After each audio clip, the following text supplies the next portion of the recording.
Salut, c'est Jay, on se retrouve aujourd'hui pour une vidéo de déballage d'un nouveau Realme. Et encore un Realme GT Master Edition envoyé directement par Realme. Donc on va se faire le déballage de celui-ci. À pas confondre avec celui que je vous ai déballé qui est ici, le Realme Master Explorer Edition. Voilà, le Explorer Edition à l'écran Edge et a pas le même processeur Qualcomm que celui-ci. Donc on va se le déballer, on va se faire les caractéristiques. Donc ici on retrouve Realme GT Master Edition 5G, noté Realme ici. Quelques lignes des caractéristiques derrière. Donc lui, il a le Snap 778. Voilà. 5G, 120 Hz AMOLED, 65 watts supercharge, super slim, etc., etc. Version 8 256.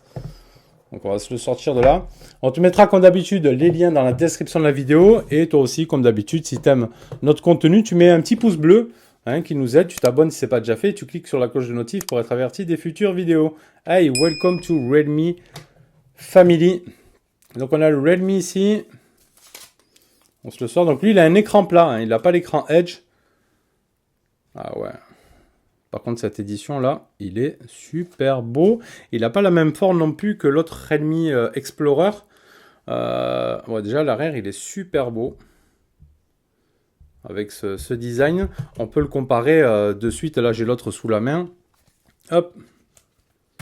Ici, on a à gauche le Explorer Edition et à droite le Master Edition. Donc, c'est pas pareil. Après, je trouve la qualité du châssis, là, direct en main, pas pareil. Ça fait plastique, là, sur celui-ci. Donc, on verra. Après, le derrière, c'est tout en relief, là. C'est plutôt pas mal. Plutôt sympa. Tu vois, c'est tout... en petit relief. On va se l'allumer, on se le met sur le côté. On va voir le contenu de la boîte. Et on ira faire un petit tour aussi sur le site Realme.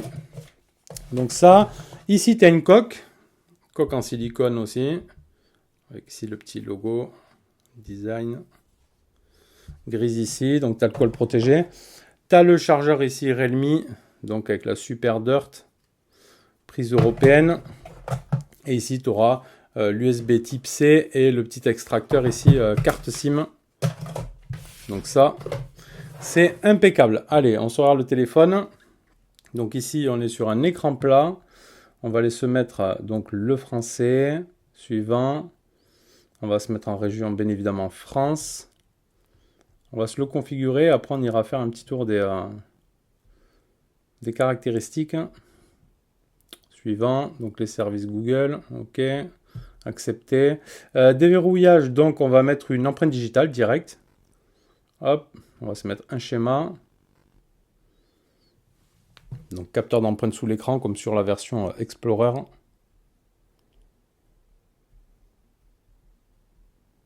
Voilà, c'est réactif, ça va. Ça se fait assez rapidement sans bug. Ça fait plaisir. Ok. Ça plus tard, mise à jour auto durant la nuit, bon ça, tout ça, après on réglera tout ça. Plus tard, Realme 8, ici, démarrer. Ok, ben voilà, on est sur l'interface.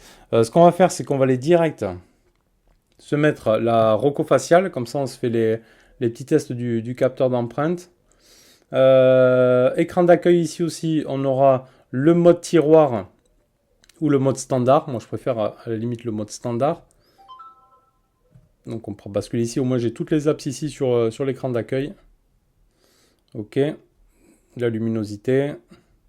Donc on repart dans les paramètres ici. On va aller dans affichage, on peut mettre le mode sombre directement, luminosité, confort des yeux, extinction, mode de couleur, tout ça on verra lors du test. Taille d'affichage de la police, plus. Donc ici on aura la fréquence d'actualisation, donc soit en standard, en automatique, ou en mode élevé, donc 120 Hz en mode élevé, ça c'est pas mal. Dual White Zone Display, ok, on le met en journée entière, ok, ça c'est bon. Hop, je sais pas pourquoi j'ai quitté. On va aller dans sécurité, mot de passe et biométrie ici, ajouter un visage, on met notre schéma qu'on a mis, on fait continuer. Hop là, soulever pour activer. Pardon, terminé. Déverrouillement lorsque les yeux sont ouverts. Ici, déverrouillage auto.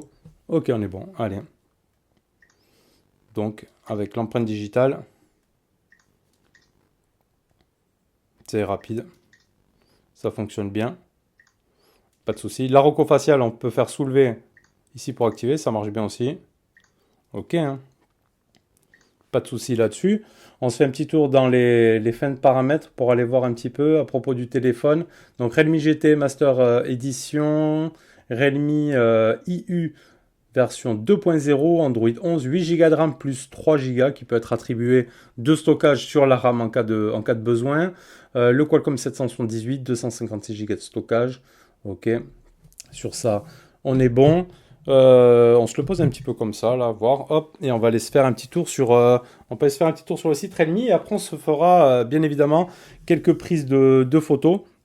Donc ici on est sur le site Realme, donc en plus on l'a directement ici dans la couleur que l'on a, donc conçu par Naoto Fukusawa. Alors je sais pas si je l'ai bien exprimé, bien dit. Donc c'est la signature ici que l'on aura sur le côté, qu'on a vu. Instantané couleur éblouissante, processeur avancé de 6 mm à la gravure, 6 nanomètres, pardon, 6 nanomètres, le Qualcomm 778. On a un Qualcomm, un Snap 860, je crois on avait sur l'autre.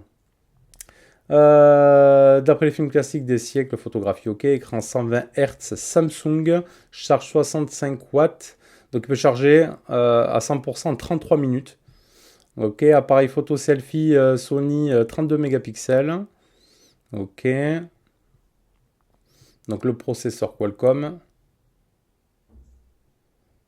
2 Go, 8 Go et 256 Go. Plein écran Samsung. 6,43 pouces. Résolution 2400 par 1080. 100 Hz, on l'a vu. 1000 nits. Ok. Charge rapide 65 watts. Batterie de 4300 mAh. USB type C. Appareil photo donc principal 64 MP. Ouverture 1.8, le grand angle, ultra grand angle 8 mégapixels, 119 degrés en ouverture 2.3 et un macro de 2 mégapixels avec une distance de focale de 4 cm en ouverture 2.4 et le selfie on l'a vu du Sony 32 MP en ouverture 2.5.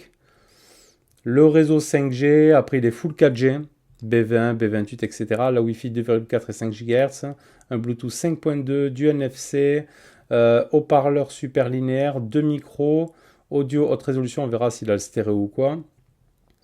Le poids 174 grammes et en modèle Voyager ici gris, il sera en 178 grammes, longueur 159,2 par 73,5. Ok. Bon, ils disent double micro, etc. Capteur induction magnétique. Ah, il faudra voir. Hein. S'ils ont mis capteur à induction magnétique, capteur de lumière, capteur de proximité, gyroscope, etc. etc. basé sur Android 11. Ok. Bon, écoutez, on a fait le... Ah oui, ce qu'on n'a pas vu, non, c'est... hop, on revient ici. Si on fait acheter... Ici, donc on a en version blanche, en Cosmos Black ou en Voyager Grey, comme on l'a vu là. Et en 8 256, il fait 399 € et 628, 300 €. Voilà. Tout simplement, et en cadeau, apparemment, tu as une watch. Donc, on te mettra tout ça dans les liens de la vidéo. Allez, on se repenche là-dessus. Donc, on se fait un petit peu le tour du proprio. Donc, ici, on a un écran plat, quoi. On a une petite bordure en bas, quand même. Ouais, il est assez agréable à main, c'est fin. Tu as la caméra ici en haut à gauche. Sur la partie basse, ici, tu auras le type C. Il y a du jack 3.5, le micro, le haut-parleur. Sur la partie gauche, les volumes plus moins, c'est le tiroir SIM. Sur le haut, sûrement micro d'ambiance ou capteur de proximité. Le bouton power ici. Et derrière, donc on a vu nos appareils photo. Matrix AI. Caméra et ici la signature, donc Realme. Donc plutôt joli. Mais donc comparé à la version Explorer, donc on n'est pas sur les mêmes choses, tu vois. On n'est pas sur les mêmes appareils, hein, du tout. Tu vois. C'est pas du tout pareil. Allez, on va aller se faire les photos. On va voir la partie photo et on verra après plus en détail lors du test. On se fera le tour de tout ça. Donc photo ici, je vais là dans 64 MP. Ok, on va changer un petit peu là. Ici, j'ai mis des petits bonhommes Mario. 64 MP, on est bon. On a la AI, ok. Mode photo, on va se faire un ultra grand angle. Ok. Donc après, on aura du zoom ici, x2. x5. Ok. Après, si je vais dans plus, ici, on va retrouver l'ultra macro. Donc 4 cm. Hein. On va essayer de se mettre un peu la lumière comme ça. Ok. Et après, dans plus, tu retrouves quoi d'autre? Le mode étoilé, pareil. Le mode rue, ultra macro, vidéo dual view, le mode ralenti, etc., etc. Sur la partie vidéo, donc tu auras la AI pour la vidéo aussi. Tu auras la stabilisation. Ok. Et après, tu slides comme ça. Ici, tu auras du 4K en 30 fps juste et du 1080p en 60 fps. On se fera le tour après, comme je te l'ai dit. Après tout ça, on peut aller se regarder un petit peu les photos que l'on a prises. Donc ici, la première, c'était avec le 64 MP. On va se mettre la rotation automatique. Hop là. Ici. Ouais, c'est propre, hein. Je sais pas si tu as le même rendu que moi, là, comme ça. Le grand angle. Donc le grand angle, ça va, il garde bien les couleurs quand même. Peut-être un peu plus jaune sur la 64 MP. Après, on a la partie zoom. Et la partie macro qui, elle, fonce un petit peu la couleur. Mais c'est pareil, là, on est sur des lumières artificielles. Il faudra avoir tout ça en plein extérieur. En tout cas, ça a l'air plutôt pas mal. Donc, hâte de tester tout ça. C'est vrai qu'il fait un peu plus lourd, un peu plus quali la version Explorer. Mais c'est pas négligé, là, ici, ce Master. Donc, que tu retrouves, tu as vu, à 300 € pour la version plus petite. Et après, à 400 € à l'autre version. Donc, pour des téléphones, quand même, plutôt sympa. Allez, merci d'avoir suivi. C'était juste le premier déballage et prise en main de ce Realme GT Master Edition. Et on se rejoint bientôt pour la vidéo test. Allez, merci à toi. Tchuss.